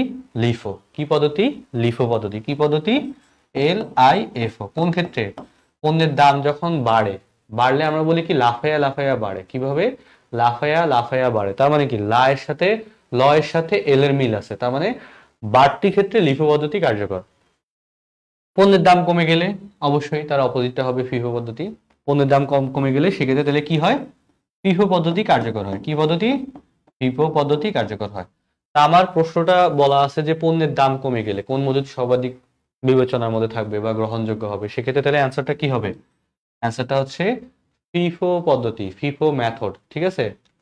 কুষ্টিয়া গার্লস কলেজ, কুষ্টিয়া থেকে আমাদের ভার্সিটি, আমার নিজেরই ফ্রেন্ড আছে, তবে কুষ্টিয়া গার্লস কলেজ থেকে না, অবশ্যই বয়েজ কলেজ থেকে। কুষ্টিয়া থেকে আর কি, কুষ্টিয়া কোন কলেজ থেকে সেটা বলতে পারতেছি না। তো আমরাও দেখতে চাই তোমরা যাতে ঢাকা বিশ্ববিদ্যালয়তে ভালো একটা ফলাফল করো, যাদের ঢাবিতে কোনো কারণে হচ্ছে না, জগন্নাথ বিশ্ববিদ্যালয়তে ভালোভাবে ট্রাই করো, জগন্নাথে যাতে ভালো করতে পারো। আমাদের পরবর্তী প্রশ্ন বলা আছে, ধরতে বসে, কারে ধরতে বসে জানি না, ধরুক, সমস্যা নেই। কোনো কোম্পানির স্টক মূলধন ৮০,০০০ টাকা, ৮০ টাকা প্রতিটি বহিমূল্যের অতিরিক্ত পরিশোধিত মূলধন ২ লক্ষ টাকা, রক্ষিত আয় ৪ লক্ষ টাকা, প্রতিটি একই শ্রেণীর হলে শেয়ারের বই মূল্য কত হবে? বলতো এটা অ্যান্সার কি হইতে পারে? শেয়ারের বই মূল্য চাওয়া হয়েছে, কঠিন কিছু চাই নাই। কি চাইছে? শেয়ারের বই মূল্য। এবং শেয়ারের বই মূল্য জিনিসটা কি? এটা অ্যান্সারটা দেখি পারো কিনা, দেখি তো এটা অ্যান্সারটা পারো কিনা তোমরা। এটা অ্যান্সারটা আসলে খুবই সহজ, না পারলে আসলে কিছু বলার নেই। এটার অ্যান্সার না পারলে কিছু বলার নেই। একটু যদি খেয়াল করো, আমি একটু রেসপন্স করি তোমাদের সাথে। বাংলাদেশের প্রেক্ষাপটে প্রত্যেকটা শেয়ারের বই মূল্য বা লিখিত মূল্য বা অভিহিত মূল্য কত টাকা? প্রত্যেকটা শেয়ারের এই বই মূল্য, অভিহিত মূল্য, লিখিত মূল্য হচ্ছে 10 টাকা। কত টাকা? 10 টাকা। মানে একটা শেয়ারের দাম জানতে চাওয়া হয়েছে। একটা শেয়ারের বই মূল্য কত টাকা, অর্থাৎ খাতার মধ্যে কত টাকা লেখা আছে, কাগজে কলমে কত টাকা লেখা আছে। বই মূল্যের থেকে বেশি দামে বিক্রি হলে সেটাকে বলা হয় প্রিমিয়াম, বই মূল্য থেকে কম দামে বিক্রি হলে সেটাকে বলা হয় অবহার। ঠিক আছে? শেয়ার অবহার, শেয়ার অবহার বা শেয়ার বাট্টা আপনারা জানেন অলরেডি। তাহলে এখানে আমরা কি করতেছি, আমরা একটা মূলধনের রেঞ্জ দেওয়া আছে, কিন্তু আবার বলা আছে যে একটা শেয়ারের দাম কত? 80 টাকা। একটা শেয়ারের দাম কত?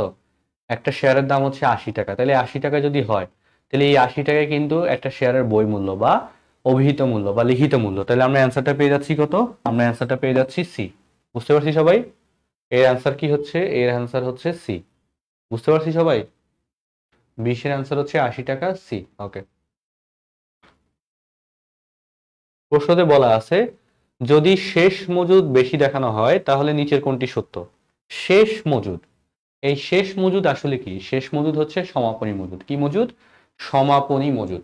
তাহলে শেষ মজুদ হচ্ছে সমাপনী মজুদ। যদি সমাপনী মজুদ বেশি দেখাই, আমরা জানি কি সমাপনী মজুদ হচ্ছে কি একটা অ্যাসেট জাতীয় হিসাব। যদি আমরা অ্যাসেট বেশি দেখাই তাহলে আমরা কি বেশি দেখাইতে পারতেছি? যদি অ্যাসেট বেশি দেখাই তাহলে প্রভাবটা কি পড়বে বলো তো? সবাই একটু রেসপন্স করো। এই অ্যাসেট বেশি দেখানোর প্রভাবটা আসলে কি পড়বে? অ্যাসেট বেশি দেখানোর প্রভাবটা আসলে কি পড়বে বলো?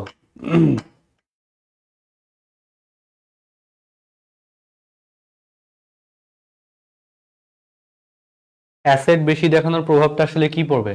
সম্পদ বেশি দেখানোর প্রভাবটা আসলে কি পড়বে বলো তো? 21-এর এ, সম্পত্তি বেশি দেখাবে, শেয়ার হোল্ডারদের সত্ত্ব বেশি দেখাবে। আচ্ছা, দেখো তো অ্যাসেট বেশি যদি দেখাই তাহলে কি এই যে সমাপনী মজুদ, এটার সাথে কি দায়ের সম্পর্ক আছে? না, এটার সাথে দায়ের সম্পর্ক নাই। তাহলে আমরা জানি ইকুয়াল টু এল প্লাস ও এর মধ্যে যদি দায়ের সম্পর্ক না থাকে তাহলে আমরা আরেকটা সম্পর্ক পাই, সেটা হচ্ছে কি মালিকানা সত্ত্বের সম্পর্ক। মালিকানা সত্ত্ব মানে কি? মালিকানা সত্ত্ব হচ্ছে ওই, তার মানে সম্পদ এবং শেয়ার হোল্ডারদের সত্ত্ব, শেয়ার হোল্ডারদের সত্ত্ব বেশি দেখাবে। ঠিক আছে? এটার অ্যান্সারটা হচ্ছে ক। এটার অ্যান্সার অনেকে ভুল ক্রমে সি দিবে, সম্পদ বেশি দেখাবে নিটায় কম দেখাবে, এরকম দিতে পারে, কিন্তু এটা অ্যান্সার, সঠিক অ্যান্সারটা হচ্ছে কত? বেশি দেখানো হইলে সেক্ষেত্রে শেয়ার হোল্ডারদের সত্ত্ব বেশি দেখাবে। নিট আয়ও বেশি দেখাইতে পারতো, কিন্তু এখানে নিট আয় তো কথা বলা নাই, তার মানে নিট আয় নিয়ে আমরা কথাবার্তা বলতেছি না। একটা প্রশ্নতে বলা আছে প্রারম্ভিক মূলধন 16,500 টাকা, সমাপনী মূলধন 11,350 টাকা, অতিরিক্ত মূলধন 1,000 টাকা, উত্তোলন 3,300 টাকা, তবে লাভ বা ক্ষতি কত? লাভ বা ক্ষতি কত? লাভ বা ক্ষতি চাইছে। এই প্রশ্নটার অ্যান্সার, এটা মূলত অব্যবসায়ী প্রতিষ্ঠানের হিসাব থেকে আসছে। তো অব্যবসায়ী প্রতিষ্ঠানের হিসাবটা যারা স্কিপ করছে তারা অনেকেই অ্যান্সারটা দিতে পারবে না, তবে পারা কথা। এটা আসলে খুবই কমন একটা কনসেপ্ট থেকে প্রশ্ন, তো কমন কনসেপ্ট হলে অবশ্যই পারা উচিত, তাই না? দেখি বলেন তো, অ্যান্সারটা বের করেন দেখি। 22 নম্বরের অ্যান্সারটা একটু বের করেন। আমি একটু সরে গেলাম, আপনারা অ্যান্সার করতে থাকেন।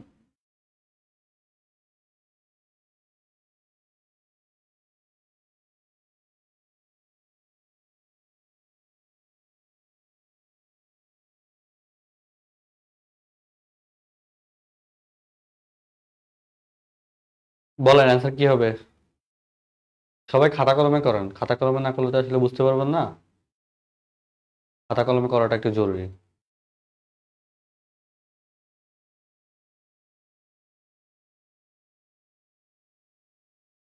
দেখেন আমরা একটু সলভ করি। 22-এর সি অ্যান্সার পেয়েছি, 22-এর সি, মুন্নি খাতুন বলছে সি হবে। দেখি আসলে সি হয় কিনা। দেখেন তো আমরা যদি এমন করি, বিগিনিং ওই থেকে এন্ডিং ওই, এটার মধ্যে যদি এন্ডিং ওই যদি বেশি হয় তাহলে আমরা বুঝবো যে প্রফিট আছে, লাভ আছে। এন্ডিং প্রফিট যদি কম হয়, এন্ডিং ওই যদি কম হয় তাহলে বুঝতে হবে যে ক্ষতি হয়েছে। ঠিক আছে? তো যাই হোক, এই দুইটার মধ্যে যে ক্যালকুলেশনটা, এটাকে বলা হয়, এই প্রসেসটা ফলো করলে আমরা নিট লাভ বা ক্ষতি বের করতে পারবো। তাহলে আমরা দেখি প্রারম্ভিক মূলধন কত।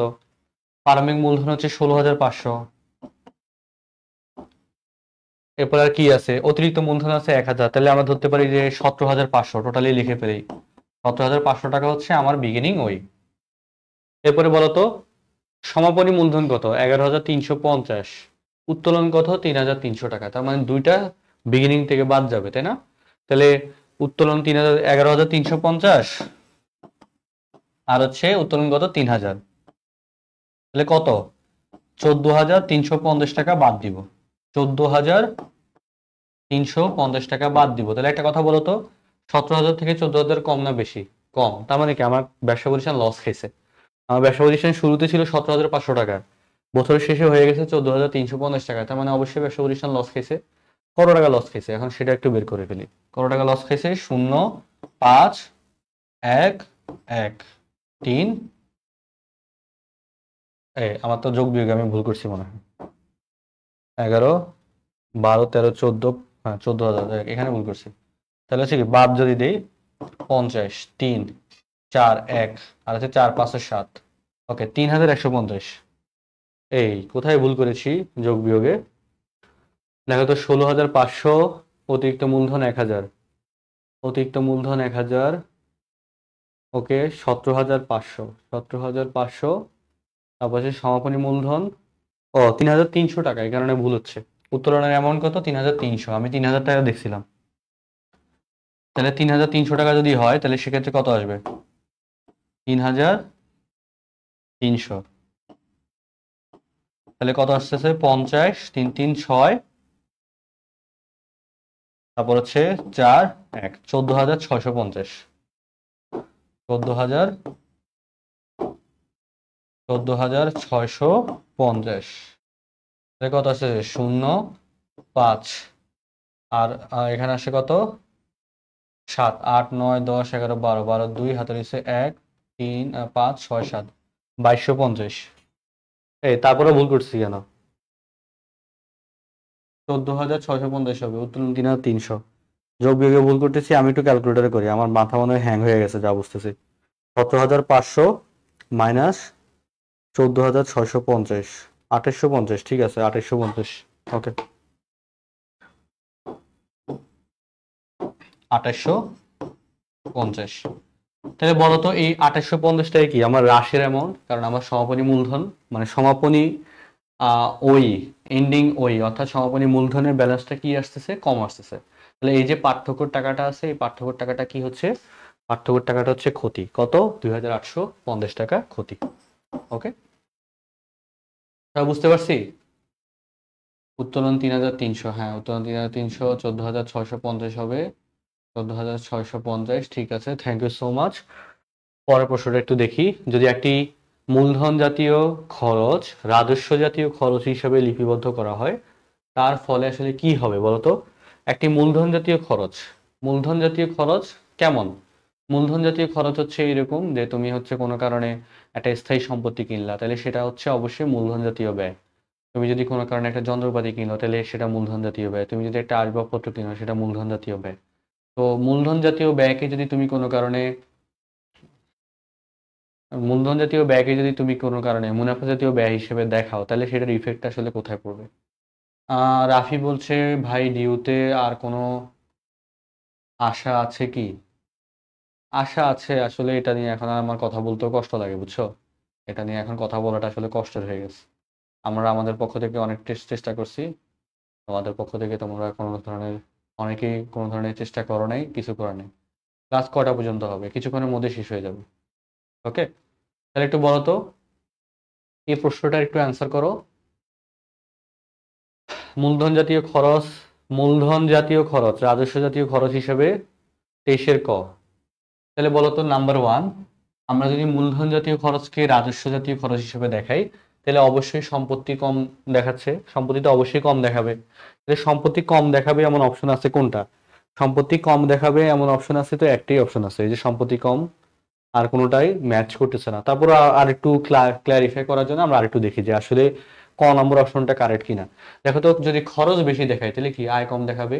যদি আয় কম দেখায় তার মানে নিট আয়ও কম দেখাচ্ছে। নিট আয় যদি কম দেখায় তাহলে কি হবে? আমার মালিকানা সত্ত্ব কম দেখাবে। তার কারণ কি? কারণ নিট আয় হচ্ছে মালিকানা সত্ত্বের একটা আইটেম। তো যখন এই তিনটা কম দেখাচ্ছে আমার অ্যান্সারটা আসলেই ক অ্যান্সার হবে। বুঝতে পারছি সবাই? তখন আমার অ্যান্সারটা আসলেই ক হবে। আজকের দিনের সর্বশেষ প্রশ্নটা একটু সলভ করাই। সর্বশেষ প্রশ্নটা হচ্ছে কিসের উপরে? ওকে, সর্বশেষ প্রশ্ন হচ্ছে, সর্বশেষ প্রশ্নটাও আসলে একটা ম্যাথ পড়ে গেছে, তবে এই ম্যাথটা একটু ট্রিকি ম্যাথ, দেখি আসলে আপনারা পারেন কিনা। এই ম্যাথটা একটু ট্রিকি ম্যাথ, দেখি একটু পারেন কিনা। আমাদের এই যে ম্যাথগুলো আছে সবকিছুই আমরা আমাদের ডিউরিমার্সের টার্গেট নেক্সট ইউনিভার্সিটি যে কোর্সটা আছে সেই কোর্সের মধ্যে আমরা খুব সুন্দরভাবে দেখাই দিই। হ্যাঁ, তো যারা আসলে টার্গেট নেক্সট ইউনিভার্সিটি কোর্সে আমাদের সাথে যুক্ত হতে চান তারা অবশ্যই দ্রুত সময়ের মধ্যে ডিউরিমার্স পেজে অথবা ডিউরিমার্সের হটলাইন নাম্বার বা হোয়াটসঅ্যাপ নাম্বারে মেসেজ দিয়ে বা কল দিয়ে আপনার আসনটি নিশ্চিত করে ফেলতে পারেন। টার্গেট নেক্সট ইউনিভার্সিটি কোর্সে আমরা প্রত্যেক দিন ক্লাস নেই, প্রত্যেক দিন ক্লাসের স্লট আছে। তো আপনারা ওই ব্যাচের মধ্যে থেকে আপনাদের জগন্নাথ, জাহাঙ্গীরনগর, রাজশাহী, চট্টগ্রাম সকল বিশ্ববিদ্যালয়ের প্রস্তুতি নিতে পারবেন। এর মধ্যে আপনারা এই প্রশ্নটা একটু অ্যান্সার করেন, দেখি পারেন কিনা।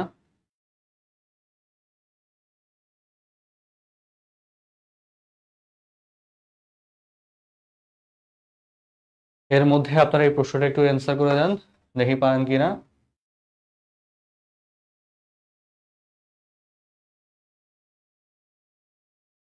বলেন এই প্রশ্নের অ্যান্সার কি হবে, বলেন দেখি পারেন কিনা। দ্রুত সময়ের মধ্যে সবাই একটু রেসপন্স করবেন, দ্রুত সময়ের মধ্যে আমরা একটু দেখে নিই।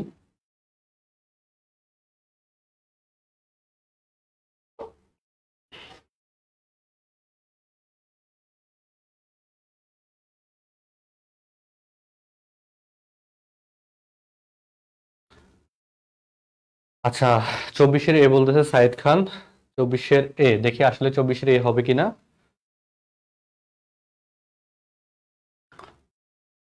আচ্ছা, আমরা যদি একটু দেখি আমাদের মোট লাভ কত আছে। মোট লাভ আছে 1,76,000। কত? 1,76,000 হচ্ছে মোট লাভ। যখন এরকম দেখবা যে অনেক বড় বড় ফিগার আছে, লাখ লাখ টাকার ফিগার, এবং শেষের ডিজিট গুলো নর্মালি জিরো। দেখো এখানে শেষের ডিজিট সবগুলোই জিরো, জিরো না, সবগুলাই জিরো। তো সেক্ষেত্রে তুমি চাইলে প্রথম ডিজিট গুলো নিয়ে কাজ করতে পারো, শেষের ডিজিট গুলা না লিখলেও হয়, ঠিক আছে। তো আমি প্রথম 3টা ডিজিট নিয়ে কাজ করবো, শেষের গুলো আমি লিখবো না। তাহলে বলো তো 1,76,000 পরিচালন ব্যয় 66,000। তারপর হচ্ছে কি পরিচালন ব্যয়, দিলে কি হবে, পরিচালন ব্যয়টা বাদ যাবে, 66,000 টাকা বাদ যাবে। তারপর হচ্ছে কি নগদ লভ্যাংশ প্রদান। লভ্যাংশ প্রদান এটা হচ্ছে নিট লাভের সাথে জড়িত না।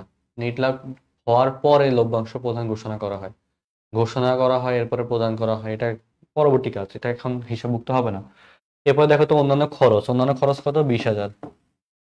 ওকে, এই 3টা ফিগার দিতে পারলাম, আর তো কোনো ফিগার নেই। পরিচালন ব্যয়, তারপর হচ্ছে অন্যান্য খরচ। তাহলে যদি এই ফিগার গুলো বাদ দিই তাহলে কত থাকে? তাহলে দেখো তো 66 আর 20, 66 আর 20 কত? 86। 86 সরাসরি লিখে দিলাম। তাহলে শূন্য, তাহলে হচ্ছে 8 দুগুণে 16, 17, 90,000। তাহলে এই 90,000 হচ্ছে কি, এই 90,000-এর হচ্ছে কর পূর্ববর্তী মুনাফা। কি কর পূর্ববর্তী মুনাফা। এখন 90,000-এর যদি 30% হিসাব করি, 90,000-এর 30% হিসাব করলে আমরা কর পরবর্তী মুনাফা মানে করের অ্যামাউন্টটা পাবো। কারণ কি কর পূর্ববর্তী মুনাফার উপর আমরা করের পার্সেন্টেজ ধরলে কর পাবো, তা থেকে যদি কর বাদ দিই তাহলে কর পরবর্তী মুনাফা পাবো। তাহলে 90,000-এর 30% কত? 3 নং 27। 27,000 টাকা হচ্ছে কি, 27,000 টাকা হচ্ছে আমার কর। কর পূর্ববর্তী মুনাফা 90,000, কর হচ্ছে 27,000। তাহলে কর পরবর্তী মুনাফা কত বের হবে সেটা যদিও বের করতে বলেনি, তারপর তোমরা দেখতে পারো যে কর পরবর্তী মুনাফা কত হচ্ছে। ঠিক আছে, তাহলে হচ্ছে এটা হচ্ছে আমাদের কর। ওকে, বুঝতে পারছি। তাহলে এখানে অ্যামাউন্ট অ্যান্সারটা হচ্ছে কত? 27,000 টাকা। এই প্রশ্নের অ্যান্সারটা হচ্ছে 27,000 টাকা। আচ্ছা, আই হোপ সবাই এখন পর্যন্ত এতক্ষণ পর্যন্ত যে প্রশ্নগুলো তোমাদেরকে বোঝানো হয়েছে সেই প্রশ্নগুলো বুঝতে পারছো। আজকে ক্লাসটা করার পর তোমরা কি আসলে কোনো উপকার পাইছো কিনা একটু কমেন্ট করে জানাও। দেখি একটু সবাই কমেন্ট করে জানাও তো আজকে ক্লাসটা করার পরে তোমরা আসলে কোনো উপকার পাইছো কিনা। আর তোমরা যদি উপকার পাও তাহলে সেক্ষেত্রে আমরা আরো ফ্রি ক্লাস নিব। যদি উপকার না পাও, যদি এমন হয় যে আমি পড়াইতে পারতেছি না বা আমার পড়ানো তোমরা বুঝো না বা আসলে আমার কোনো জায়গাতে কারেকশন দরকার, সেক্ষেত্রে সেটাও তোমরা জানাও। যদি অবশ্যই বুঝো তাহলে সেটা বলতে পারো, না বুঝলে বললে অবশ্য সুবিধা হবে কি যে আমি আসলে বুঝতে পারবো যে আসলে তোমাদেরকে আসলে কোন ওয়েতে পড়লে সুবিধা হয়। কারণ সবার মস্তিষ্কের মধ্যে ক্যাপাসিটি ক্ষমতা এক না। ক্যাপাসিটি ক্ষমতা এক না বলতে এরকম যে অনেকে আছে যে একবার বললেই বুঝে যায়, অনেকে আছে সেম কথা কয়েকবার বললে বুঝে, তার ক্যাচ করতে একটু সময় লাগে। তো তোমাদের যদি এমন হয় যে হ্যাঁ ক্যাচ করতে একটু সময় লাগতেছে তাহলে সেক্ষেত্রে অবশ্যই আমরা বারবার বলবো, সমস্যা নেই তো। আর যদি মনে হয় যে না তোমরা ক্যাচ করতে পারতেছো দ্রুত, কারা দ্রুত ক্যাচ করতে পারে না, যারা হচ্ছে একটু কম প্র্যাকটিস করে তারা, তো তোমরা যদি বেশি প্র্যাকটিস করে থাকো তাহলে তোমাদের ক্যাচ করতে সময় কম লাগবে, তাহলে আমরা অনেকগুলো প্রশ্ন কম কথা বলে অনেকগুলো প্রশ্ন সলভ করতে পারবো।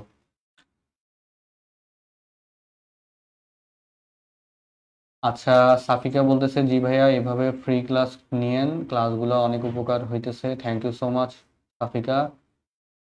তারপর হচ্ছে আনন্দ রায় বলতেছে আরো ক্লাস করান ভাইয়া, আরো ক্লাস করাবো, তোমাদের এখন থেকে রেগুলারই ক্লাস নিব। আজকেও ক্লাস হয়েছে, বৃহস্পতিবারও কিন্তু ক্লাস নিয়েছিলাম একটা। বৃহস্পতিবারের ক্লাসগুলো তোমরা যদি কেউ না করে থাকো, বৃহস্পতিবারে জগন্নাথ বিশ্ববিদ্যালয়ের জন্য হিসাব বিজ্ঞানের একটা ক্লাস নিয়েছিলাম, সেই ক্লাসটা আমাদের ইউটিউব চ্যানেলে দেওয়া আছে। ইউটিউব চ্যানেলে গেলে তোমরা ক্লাসটা পাবা। ইউটিউব চ্যানেলের নাম কি? ইউটিউব চ্যানেলের নাম হচ্ছে Dew Dreamers. Dew Dreamers official যত সম্ভব লেখা। আমাদের ডিউ ড্রিমার্স পেজের অ্যাবাউট সেকশনে যদি যাও, তাহলে দেখবা যে অ্যাবাউট সেকশনে ডিউ ড্রিমার্সের ইউটিউব চ্যানেলটা লিঙ্ক করে দেওয়া আছে, ওখান থেকেও দেখে নিতে পারো। ইউটিউব চ্যানেলে গেলে তোমরা ক্লাসগুলো দেখতে পারবা। জি ভাইয়া ক্লাসগুলো অনেক ভালো হয়েছে, যত লেস টাইমে বেশি অ্যাডমিশন বেস কোশ্চেন কভার করা পসিবল হয় ইনশাল্লাহ। ক্লাসগুলোতে আমাদের প্র্যাকটিস হচ্ছে, এগুলো বুঝতেছি, থ্যাংক ইউ সো মাচ। সমস্যা নেই, ক্লাসগুলো রেগুলার করো। আর হচ্ছে যারা টার্গেট নেক্সট ইউনিভার্সিটি ব্যাচে চাও যুক্ত হতে, তারা ইউনিভার্স পেজে এখন ব্যাচেস দিয়ে রাখতে পারো। কোর্সের পেমেন্টটা খুবই কম, কোর্সের পেমেন্ট মাত্র 1,000 টাকায় তুমি এখন থেকে আরো 3 মাস ক্লাস করতে পারবা। এবং ক্লাস কোর্সে জয়েন করার সাথে সাথে তোমার বেসিক যে ক্লাসগুলো আছে, বেসিক থেকে অ্যাডভান্স লেভেলের ক্লাস, লেকচার শিট সবকিছুই পাবা। আর আমাদের পেইড ব্যাচে ক্লাসগুলো জুমে হয়। জুমে হলে সুবিধা হচ্ছে স্টুডেন্টরা সরাসরি কথা বলতে পারে, কথা আমি সাউন্ড শুনতে পাই, স্টুডেন্টরা কথা বলে।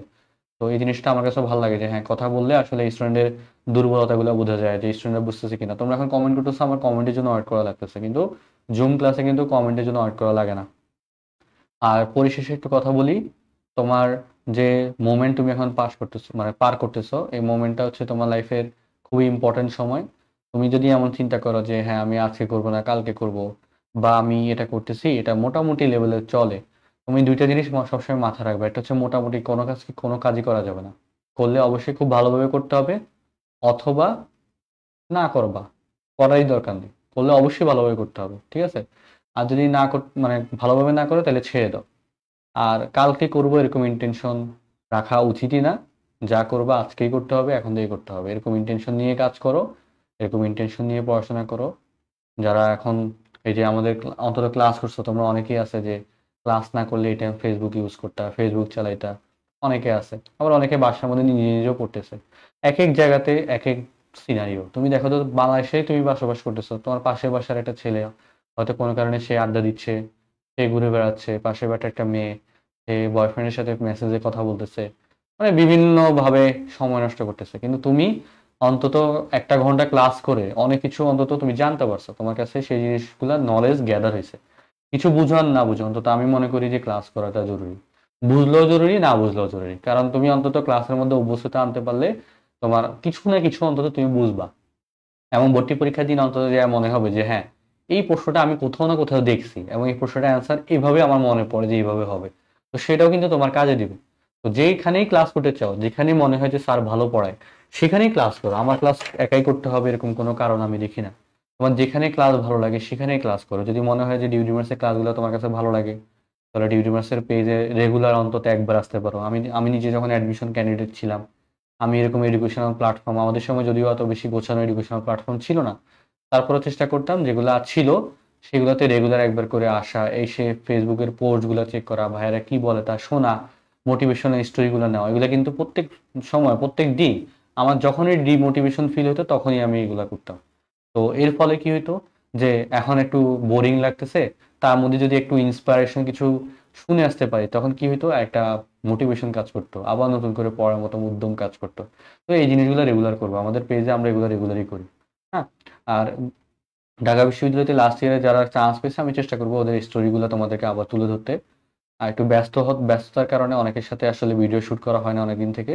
তবে আমরা আবার খুব দ্রুত এই পোস্টগুলো রান করবো, এবং তোমরা যারা এখন আমার ক্লাস করতেছো, তোমরা হয়তো কয়েকদিন পরে তোমরা নিজেরাই বিভিন্ন ইউনিভার্সিটিতে চান্স পাবা, তোমাদেরকেও সেম ভাবে আমাদের পক্ষ থেকে সুযোগ থাকবে, তোমরা বিভিন্ন জায়গাতে তোমাদের জুনিয়রদেরকে মোটিভ করা, এছাড়া আমাদের মাধ্যমে তোমার অ্যাডমিশন জার্নিটা তুলে ধরা। তো যারা চান্স পাবে না, এমন না যে আমরা তার কথাও তুলে ধরবো না, অবশ্যই তার কথা তুলে ধরবো, তাহলে সে আসলেই বুঝতে পারবে, সে স্টুডেন্টকে বুঝতে পারবে যে হ্যাঁ কি কারণে চান্সগুলো আসলে হয় না, সে আসলে বলতে পারবে এক্স্যাক্টলি কি কারণে হয় না। এটা কিন্তু একটা লেসন দেওয়া জুনিয়রদেরকে, এটা কিন্তু তোমাদের তরফ থেকে সবসময় আমরা চাই। ঠিক আছে? তো অনেক কথা বললাম তোমাদের সাথে।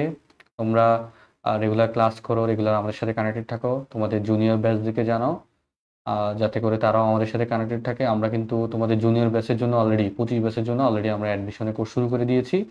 এখানে এরা এখন থেকে আমাদের সাথে যুক্ত থাকবে। তুমি দেখো গুচ্ছ পর্যন্ত আমাদের কোর্স চলে।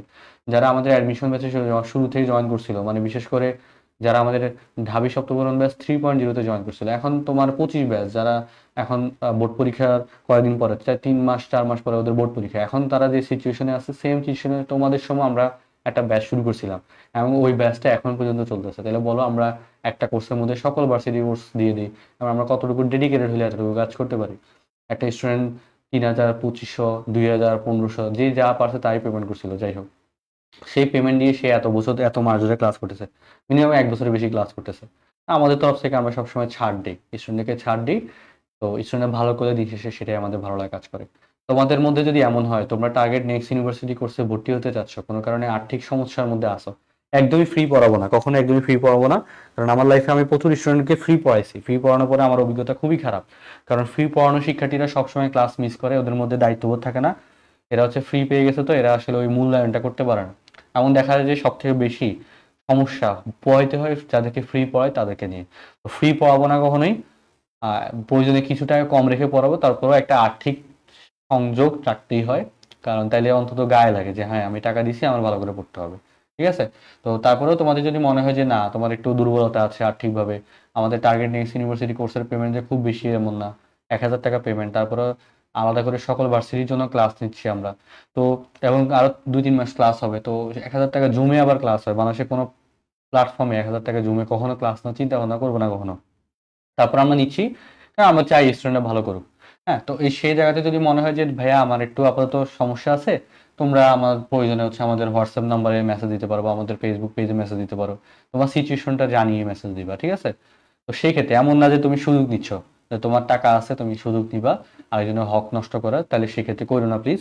হক নষ্ট করাটা আসলে খুবই মানে বেমানান জিনিস, কারো হক নষ্ট করা ঠিক না। আমরা পড়াচ্ছি, পড়ানোর বিনিময়ে তোমরা আমাদেরকে পে করতেছো, এমন না যে তোমরা আমরা কোনো অনৈতিক কাজের সাথে জড়িত বা অনৈতিক কোনো কাজের জন্য তোমাদের কাছ থেকে টাকা নিচ্ছি। অনেকেই ভাবে যে এটা কোচিং বিজনেস। কোচিং বিজনেস বলতে কি, পৃথিবীতে চলতেছে ব্যবসার উপরে। তাহলে একটা জিনিস চিন্তা করো, তুমি আমার কাছ থেকে কিছু নিচ্ছ, তার কোনো মূল্যায়ন করতেছো না, বা আমি তোমাকে যদি কিছু নেই অবশ্যই তোমাকে অবশ্যই মূল্যায়ন করা উচিত। তুমি পৃথিবীতে মানে মায়ের পেটে আসার পর থেকে বা মায়ের পেটে আসার শুরু থেকে এখন পর্যন্ত তোমার কতগুলো খরচ গেছে? কোনো খরচই তুমি মওকুফ পাইছো? সব খরচই দেওয়া আছে। তাহলে শুধুমাত্র ওই যে কোচিং অনলাইনে ক্লাস করলে কোচিং ব্যবসা মানে মনে করে যে সবকিছু ফ্রিতে পড়াই দিব। তাহলে আমরা যে এত বছর ধরে পড়াশোনা করে আসছি, আমাদের যে সময়গুলো আমরা দিচ্ছি, এগুলোর মনে হয় যে কোনো মূল্যায়ন নেই। মাঝে মাঝে এইসব কমেন্ট দেখি, তো যারা কমেন্ট এগুলো করে তারা লাইফে কোনো দেখি না যে খুব ভালো করতেছে, এমন কোনো কিছু দেখি না। তারপরে জিনিসগুলো মাঝে মাঝে হার্ট হয়, হ্যাঁ, মনে করে যে এই জিনিস করতেছি। কিন্তু যদি এমন হইতো যে আমাদের অনলাইন কোর্সের ফি 20,000 টাকা, অফলাইনের মতো, অফলাইনে একটা কোর্সে যেরকম 20,000, 25,000 টাকা পেমেন্ট থাকে, সেরকম হইলেও মানতাম। এত কম টাকা পেমেন্ট নেওয়ার পরে যদি এরকম কথা মাঝে মাঝে কিছু আননোন আইডি থেকে, যারা হচ্ছে এইসব মানে আমাদের সাথে কোনো কানেক্টেড ছিল না, এইসব আইডি থেকে কিছু কমেন্ট আসে পেজে, হ্যাঁ, সরাসরি করতে পারে না, এরকম কিছু বুঝুম বাজুম কমেন্ট আসে। যাই হোক, সবসময় সবাইকে রেসপেক্ট করার ট্রাই করবা, যাতে অন্তত সবাইকে রেসপেক্ট করার ট্রাই করো। আর তোমরা যদি পেজে মেসেজ দিতে অসুবিধা হয় আমাকে পার্সোনালি মেসেজ দিতে পারো, আমি হোয়াটসঅ্যাপ নাম্বারটা দিয়ে রাখতেছি। আমার হোয়াটসঅ্যাপ নাম্বার হচ্ছে 0171503443। এই নাম্বারটা হচ্ছে হোয়াটসঅ্যাপের জন্য।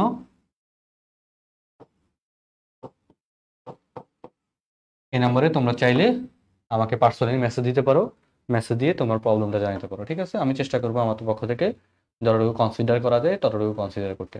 তো সবাই ভালো থাকো, আমার জন্য দোয়া করো যাতে তোমাদের জন্য আরও ক্লাস দিতে পারি। আগামীকালকে তোমাদের ম্যানেজমেন্টের ফ্রি ক্লাস হবে, এবং আগামীকালকে আমাদের পেইড বেসও ম্যানেজমেন্টের ক্লাস আছে, ঠিক আছে? ম্যানেজমেন্ট বলতে ব্যবসা প্রয়োগ ও নীতি, যেটা হিসাব মানে তোমাদের জগন্নাথ বিশ্ববিদ্যালয়তে স্পেশালি এই সাবজেক্ট থেকে প্রশ্ন আসে। তো কালকে দেখা হচ্ছে। যদি আমি ক্লাস নিব না, তারপর তোমাদের সাথে ডিউরিমাস প্ল্যাটফর্ম থেকে লাইভ থাকবে। তোমরা পেজে অন্তত বিকেলবেলা একবার আসবা, এসে বা দুপুরবেলা এসে একটা আপডেট চেক করবো যে ক্লাস কয়টায় হবে, ঠিক আছে? তো ভালো থাকো, আল্লাহ হাফেজ, টাটা, আসসালামু আলাইকুম।